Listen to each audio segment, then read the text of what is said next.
Hey, good morning everyone. Hope everyone's doing good. As always, I am driving, I am watching the road. I am not watching the camera. Me and you are just sitting here having a quick discussion. I am sorry I look like trash. I have not shaved in about 7 days now. About 2 weeks ago we had a COVID outbreak in our house. And yeah, unfortunately it was a very mild case. My wife probably had it the worst. And she was really only down for about 36 hours. She's doing a lot better now. She's been fever-free for over a week now. I have had no symptoms or signs, so we were going up to Kentucky to pick up an engine for the 7.3 IDI. So what's going on with that? Well, why am I driving 390 miles to pick up an engine? Well, for one, it was the cheapest I could find in the area. Number two, I could find naturally aspirated 7.3 IDIs around for anywhere between $600 and $1,000, which is what our truck had. However, I found a smoking deal on a 93 IDI-T out of a factory turbo truck. So it's got the stronger rods in it, the bigger oil cooler, of course the turbocharger, complete dress motor with serpentine drive on it. It was Alvin automatic, so we'll have to switch out the flex plate and we'll have to actually buy a turbo flywheel specifically for the 93-94. They're balanced a little bit different internally. You can physically bolt the 7.3 NA IDI flywheel to them. However, once again, they're balanced differently from Ford. Ford felt the need to include a different flywheel on there. So yeah, common sense would say just run what you're supposed to run and be done with it. It probably would not be a big issue. I know guys that have ran the 7.3 NA flywheels on the turbo motors. Most people will tell you it's probably not going to be a problem, but once again, it could cause additional wear and tear. It's not really worth risking an engine over, especially because these flywheels are pretty cheap. They're about $100. You could actually get an entire Luke single mass flywheel setup for I think $300. So that might be what we are going to do, even though our flywheel is in good shape. Or sorry, not our flywheel, our clutch that came out is in pretty good shape. We may just go ahead and do that and be done with it. So this is kind of unexpected because I was not planning to put an engine in this truck. We had some severe issues from the previous owner. It was very neglected after we started getting into it. He had ran 3 different types of glow plugs on the truck. And what happened was all those glow plugs, not only were they different, but they were tied to a monetary switch. And they were all cheap Chinese knockoffs. They weren't Motorcraft or Burrow plugs. Actually, the only Burrow plug that was in it came out with absolutely no problems. So it looked like it was an older plug. So basically, with all these having slightly different resistances and the tendency for these to swell, probably what they kept doing is just cycling these on for longer than they should have with this little monetary switch instead of actually addressing the issue. And over years, it caused these plugs to swell, and they swelled worse than any plugs I've ever seen. And guys, I've had stuck glow plugs. I have never, up until this, broken one off inside of a head, and I've replaced dozens over the years. And I got most of them out, and on the number 2 cylinder, it was just fighting me. I spent about 45 minutes getting it out. I almost had it, thought I had it out, and it snapped the entire tip off in the head. So we did everything we possibly could. I mean, we tried to blow it out with compressed air. We got it up to where the broken plug was basically stuck just under the threads, to the point where it was able to run the truck because it was still in the dang on compression so much. I mean, it literally, you could put your thumb over it and you couldn't hardly feel any compression escaping from that open glow plug. And it's still, even driving the truck, would not force that tip out. Then we had pulled the injector out, tried to get it out through the injector hole. It just wasn't working. Only option left was to pull that driver's side head off.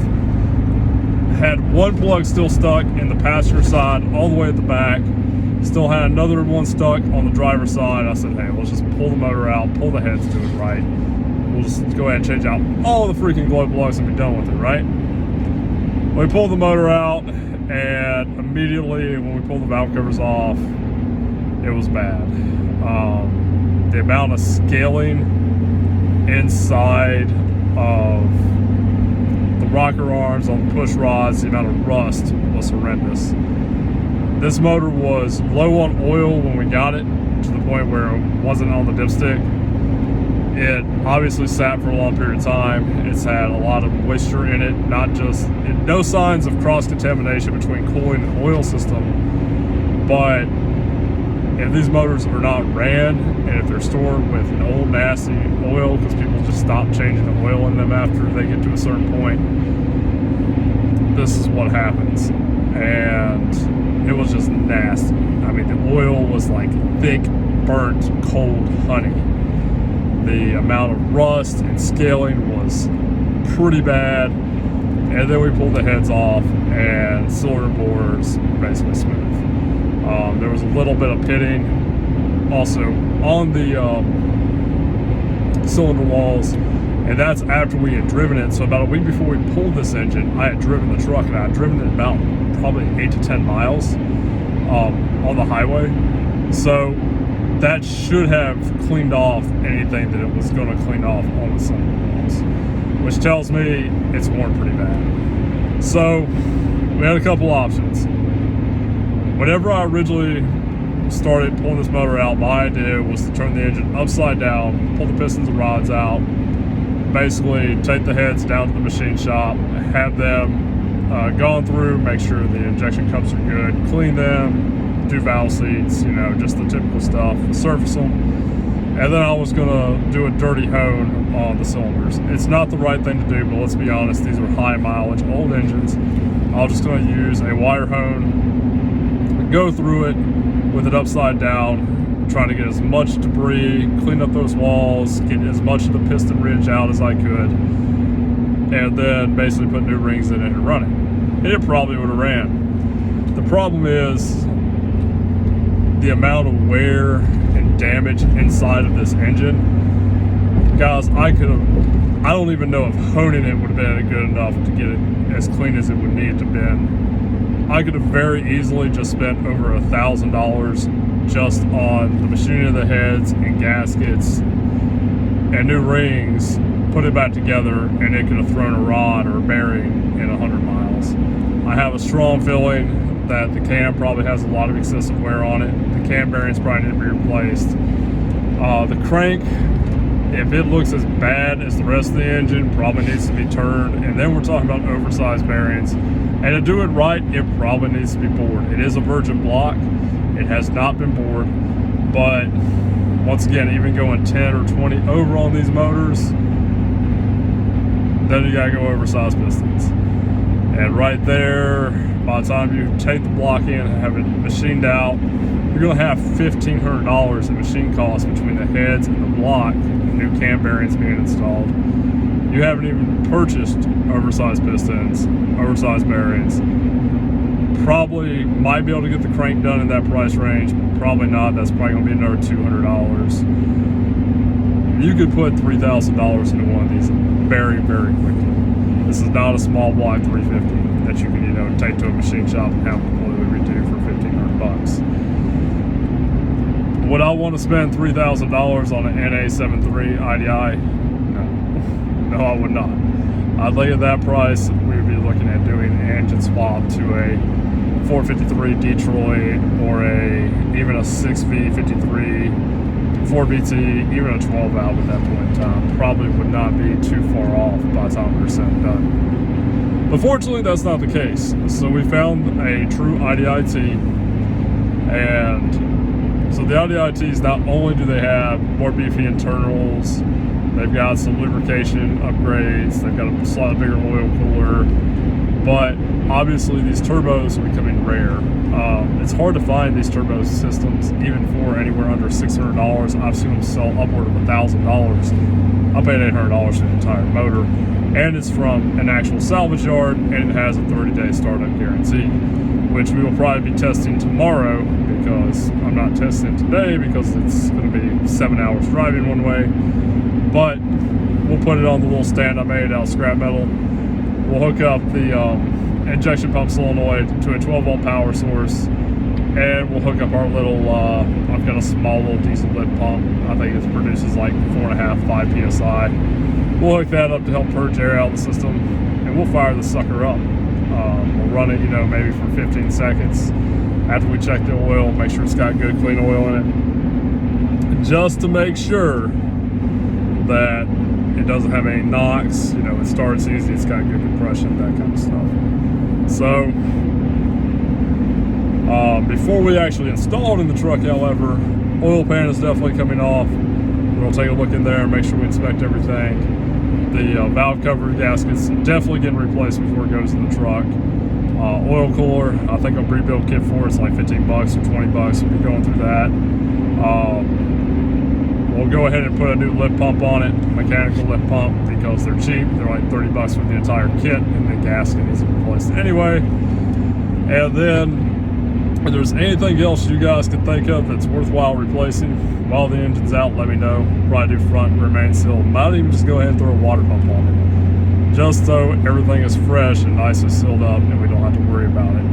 I'm not going to pull the heads on it, because if I was going to go through that trouble, I'd do ARP head studs, and there's not really a point of me doing ARP head studs at this point, because they're kind of hard to come by with the shortages, and I'm not paying $500-600 for them. Especially since we have no plans of turning up the fuel, we have no plans of turning up the boost. I only plan on bumping the injection timing. And if you want to know why, it's because our truck right now has a ZF5 with 513 rear gears. At 60 miles an hour with those factory tires, we're turning about 2,500 RPMs. I put a little sticker actually on the gauge close to remind me not to try to go over 60 miles an hour. And we have plenty of power. We could go up hills in 5th gear, cruising up and down hills with that tired 7.3. And I think that NA motor was pretty tired after looking at the cylinder walls and knowing that it had pretty good blow by already. So I feel very confident that a mildly healthy turbo engine will have absolutely no problem with it. And also, we're going for reliability. This isn't our service truck, and what we care about is getting it down the road and making us money. So down the road, we'll probably do some more mild upgrades, but not right now. Also, we're going to go ahead and go to rubber line push locks on everything, from the lip pump to the fuel filter housing, and from the fuel filter housing to the injection pump. The reason for that is the truck originally had 3 different lip pumps somebody had put on it.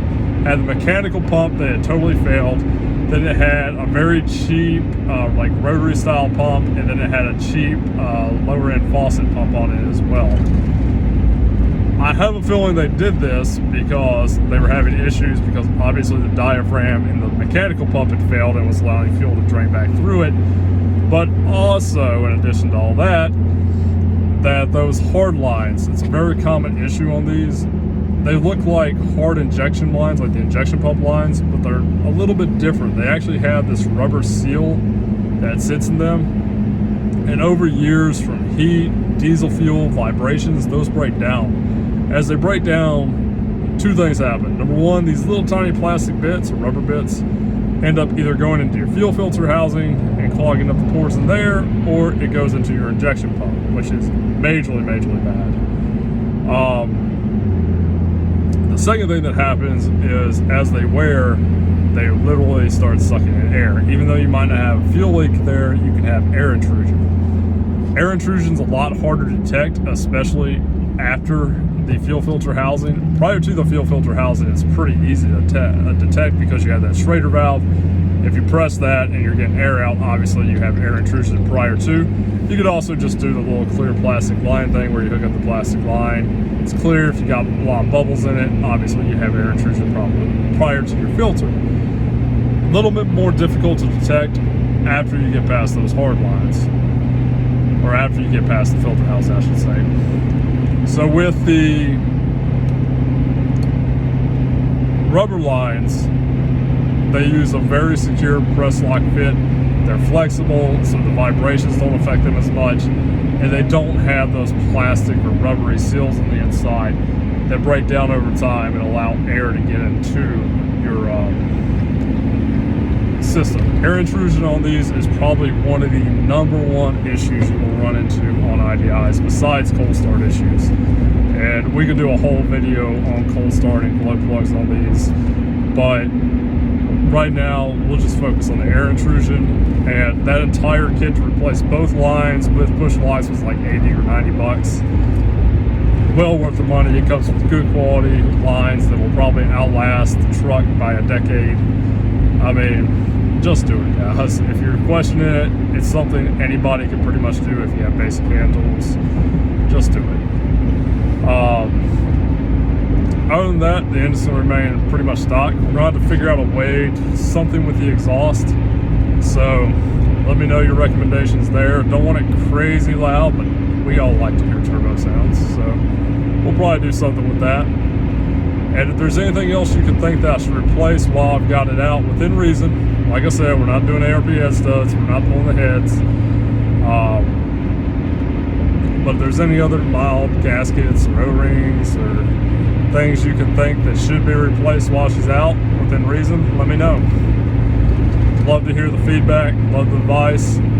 I love all the help you guys give me, and I definitely try to help out new guys coming in. So I really hope you found this video insightful. Remember, if you like these videos, please like, share, and subscribe. We've got some videos that are nearing 100,000 views. We've had some videos that have had almost 15,000 views in this year alone, which is awesome. We've got videos with over 100 comments on them, mostly positive, surprisingly, and that's great. We also only have 500 subscribers, so many of you are not subscribing. Remember, you guys subscribing and watching these, sharing these videos, motivates me to continue to make them. It really has been an incredible honor to have some of the positive feedback that I've had over the years, and just the help. I mean, a lot of you guys have really good ideas. A lot of you are enthusiasts just like me, and I really appreciate that. So as always, guys, I hope everybody's safe. Please take care of your families. Be safe out there. Be nice to your neighbors. And as always, like, share, and subscribe. And all the way.